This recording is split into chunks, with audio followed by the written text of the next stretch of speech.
Hello everyone and welcome back to the channel. In today's video, I'm going to be talking about the recent changes that the USCIS has made within the space of 3 weeks on family preference visas. For those of you who have been following, we all know that family preference visa applicants have faced a major challenge recently on the preferences that are related to F2, F2B, and F3, and even F4. The worst of it has been the F2, which drastically changed in April from current to 2019 and then back to 2017. It was now brought back to 2018 a month ago.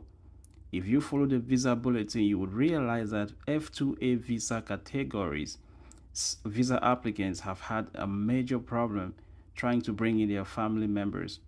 But I must confess, this mostly happens just for green card holders, because the F2A and F2B, it is the lawful permanent resident filing in for their spouse and children, be it minor or adult.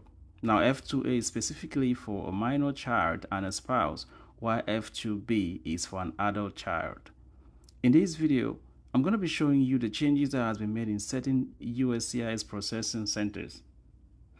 The USCIS actually changes these processing time dates with respect to the workload each service center has.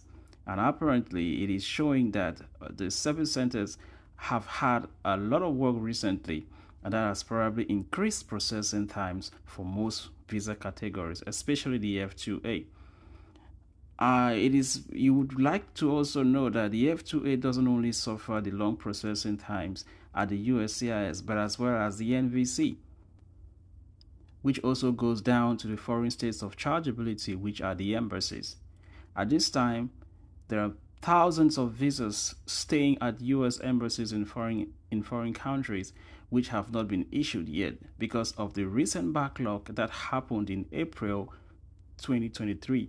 This backlog brought the processing times, the priority dates at the visa bulletin from April back to 2018. This backlog is called a retrogression, which comes as a result of oversubscription of certain number of visas. And when this oversubscription sets in, it causes the visa office to retrogress everything and makes it back to make sure that every visa category or the visa preference numbers allocated for each fiscal year is balanced up before the end of the year. I made a video about the fiscal year for visas, which is October to September. So we are expecting to see major changes in October for a new fiscal year, and the number of visas that will be available. Maybe they will start by issuing to those who have been having the backlog, whose passports have been sitting at embassies, and before going into people who will be applying for the recent fiscal year.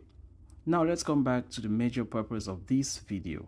If we look at the visa preference categories, we're going to be starting with the I-130, which is the most filing form we mostly talk about in this channel. And like I said, there was a change. There was a change in the processing times. And let's start with the permanent resident filing in for a spouse or a child. 3 weeks ago, the permanent resident filing in for a child or a spouse in the California Service Center was 28 months. Let's see what we got now. That's California. 32.5 months. Now, if a month ago or 3 weeks ago you were excited that you're going to be waiting just for 28 months, I bet you the news don't look very good at this time. It is 32.5 months. That is an additional of about 4 months. Well, 4 months don't seem very much. I mean, if you already did 28 months, you just kind of have to wait. But like I said, the USCIS is always doing their best to help out because these retrogressions, these backlogs, these delays are just as a result of too many applications. And when these applications become a little bit bigger than the available employees, the cases has to be distributed to various service centers. And automatically there will be a backlog because the workload is too much. Now let's check other service centers. Now we go to the National Benefit Center. The National Benefit Center goes now to 64 months. That don't look very good for those whose cases who fall on this center. Let's go to Nebraska. Generally, Nebraska has always has a very fast processing servicing time. We don't know what it looks like right now. You ready? Let's see. Well, 32 months, just like California, which is, you know, Potomac, 32. Texas, 36. Vermont, 38. And all other field service centers, 60. Guys, if your case is processing right now at the USCIS, all you need to put in is the patient.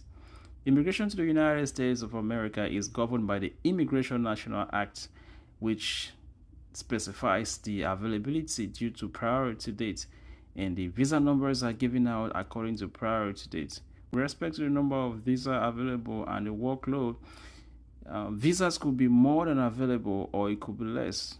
This is with regards to how many people are applying for that visa, and you should take note of subscriptions, over subscriptions, and under subscription. Over subscription would cause the retrogression, and under subscription will cause too many visas to be available until the end of the fiscal year that won't be issued. They will be pushed to other years and then issued out to those who probably fell in a backlog. At this time, the people really going through this is the F2A, that is the spouses and children, minor children of lawful permanent residents. So these really don't apply to U.S. citizens. I mean, their processing times are usually shorter than green card holders. But, I mean, it doesn't really mean that they would equally have very quick interviews. But then, compared to green card holders, applicants and the petitioners usually have a shorter processing time. Thank you for watching this video. If it is your very first time to join me, please subscribe to the channel, like and share. And if you have a question, use the comment section below. Do not hesitate to comment. And when you comment, please make sure your question is, in a way I could be able to answer. If you don't want to use YouTube, you can go to my Instagram and I'll be glad to respond back to you. Thank you so much for watching, and I'll be seeing you in my next one. I'll be leaving. Bye.